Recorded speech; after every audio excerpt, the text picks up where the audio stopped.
Renting versus buying, a constant debate which is always going on and often produces many different opinions. Those of you who have subscribed to my channel now know that I of course have access to the community tab, and I'll be making use of that. And I did make use of it recently to ask for your opinion on the renting versus buying debate. And at the end of the video, I will reveal the results to you.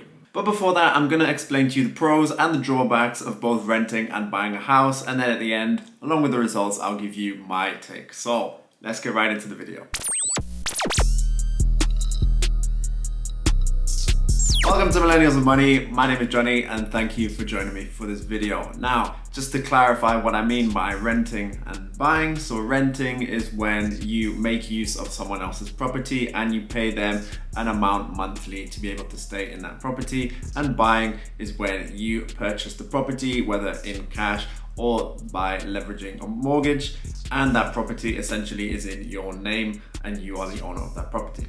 So what are the benefits of buying a property? Well, one of the obvious ones is the ownership value. That property is in your name, it's your house, you can pretty much do with it whatever you want. If you want to decorate it, if you want to paint it, if you want to tear it upside down and put in new furniture and refurbish the entire place, you can do that because it's your property. And if you think about it from a cost efficiency perspective as well, more often than not, a mortgage is more cost efficient because you'll typically pay less on a monthly basis for a mortgage than you would for rent.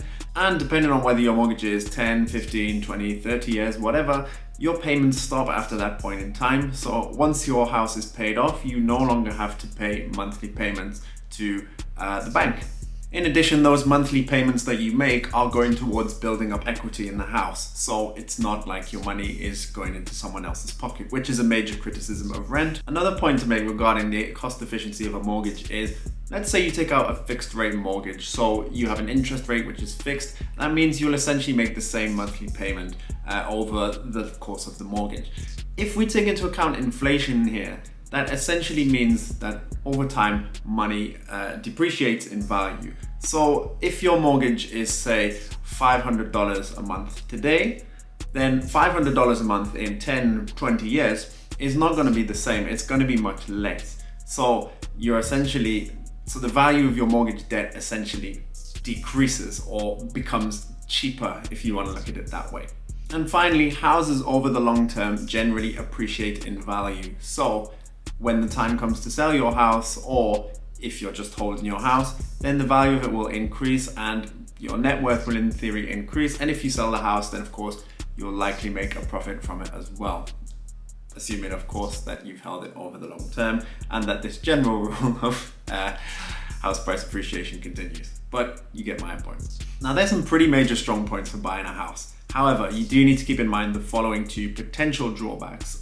One is the large commitment that comes with it. There's obviously a major financial commitment that comes with it, both with the money that you put down to buy the house. You're going to need to be saving for quite a while, most likely, to be able to put down that money. And you're also going to be able to need to continue making those payments to the bank if you get a mortgage over the course of the mortgage, unless of course you pay it off early. But that's a significant financial commitment that you need to be able to make sure you can meet every month.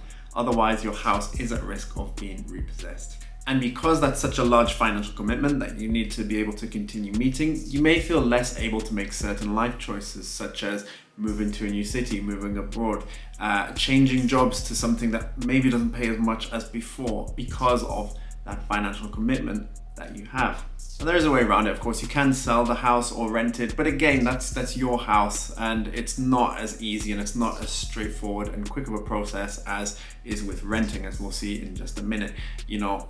Selling a house or finding someone who will rent your property can take time, and to manage a rental property also costs money, and you need to be wise when selecting your tenants as well. And if something goes wrong in the house, such as a water leak, such as the electricity cuts out, the heating cuts out, it's on you to fix it. You can't just call up a landlord and ask them to fix it for you. You need to take responsibility and go and call up whoever it is to fix your problem. And of course, that money is going to be coming out of your pocket. market. So there are some major advantages of buying a property, but there are also some significant risks and points to keep in mind when doing so as well. Now let's move on to renting. Now the major advantage that comes with renting, of course, is the flexibility that it gives you. Sure, a lot of rental contracts will stipulate minimum periods that you need to stay there to rent and minimum notice periods if you're going to leave. But essentially, if you want to leave, you can. If you don't like the property, you can go find a new one pretty quick. If you want to move to a new city, you don't have to worry about it. You can leave behind the rental property, move to a new city, and it's forgotten about. So it's a great deal of flexibility. And as I alluded to in the example of buying a house, if something goes wrong in the property, then more likely than not, you can call up your landlord, they will fix it and they will cover the cost of it. So you don't have to do anything. The drawbacks of renting, it's generally more expensive. If you look at the prices of rent in a particular area compared to what you might pay for a mortgage on the same property, then more likely than not, you'll be paying more money on a monthly basis than you would if you bought that property and were paying a mortgage. In addition, whereas we saw in the example of having a mortgage where if you take a fixed mortgage, you can essentially pay the same amount over time, and because of inflation, that amount will depreciate.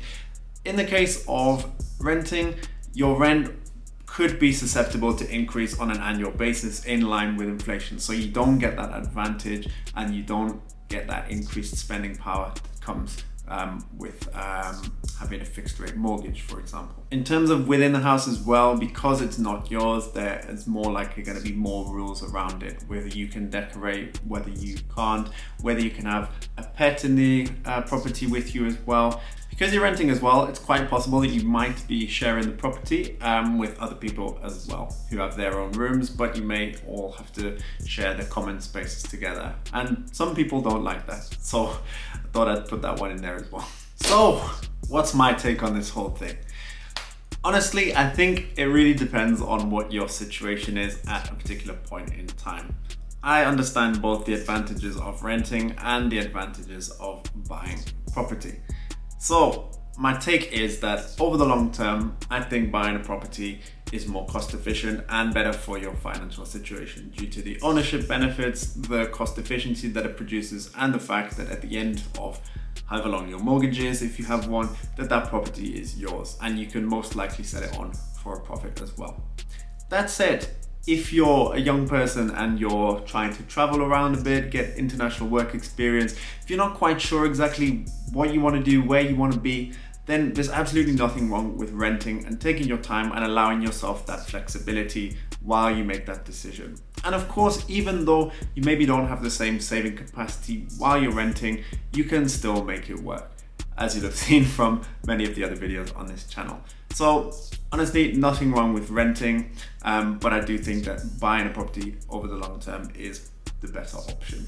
And in the community tab, I of course asked the same question to you guys, and you guys also preferred buying. And big thank you to Steve and to Makesh who gave their opinions in the comments. They both really helped me with the preparation of this video, so thank you both. Now before I wrap the video up, I want to add this little bonus section to challenge 2 common myths that you might hear around the renting and the buying debate. So let's have a look. So the first is the common statement that renting is throwing money away. Now, you got to understand where this is rooted in. It's rooted in the idea that if you're paying rent, then your money is going into someone else's pocket, and whereas if you own a home, you're paying down your mortgage, you're building up equity in your house, as we've just seen, and at the end of the period of the mortgage, that asset will be yours. This is where this statement is rooted in. But as I've just explained in my conclusion, not everyone's circumstances are necessarily the same. Of course, someone who's studying or working abroad for 6 months, it doesn't make sense to them to buy a property. Someone who maybe doesn't yet have enough money saved to buy a property, of course, they can't buy it right yet. And so with that said, I don't fully agree that renting is throwing money away. Having a roof over your head is a basic need, but in many respects, it's a privilege, as not everyone has that privilege.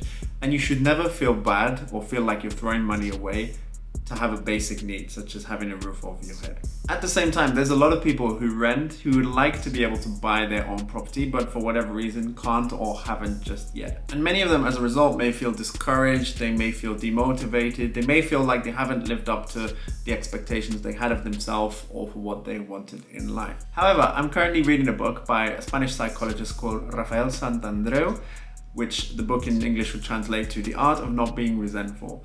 And in a list of several irrational beliefs, he lists this belief of if I don't own my home, or if I never buy a property, then I failed, then I'm poor, that I've come up short in life, essentially. The context of what he's saying is that he essentially says that people can confuse needs with preferences. Now, of course, many people who rent would prefer to own a home. Many of us who maybe don't have as much money would prefer to be rich. Many people who are single in life maybe would prefer to have a partner. But he says that they're not needs in life, that you can live your life without these things. You just have to become comfortable with it. And that's not to say completely write off the goal, of course not. You can work towards that goal. You can be content with what you have now while striving to do better in the future. So there you go, guys. I hope you enjoyed this video and found it helpful. Why not leave a comment and give me your opinion if you haven't already. Now check out these videos. If you're not yet subscribed and you want to see more content like this, then make sure you hit the subscribe button with the notification bell so that you don't miss a single video. I'll see you on the next one, and let's get this money.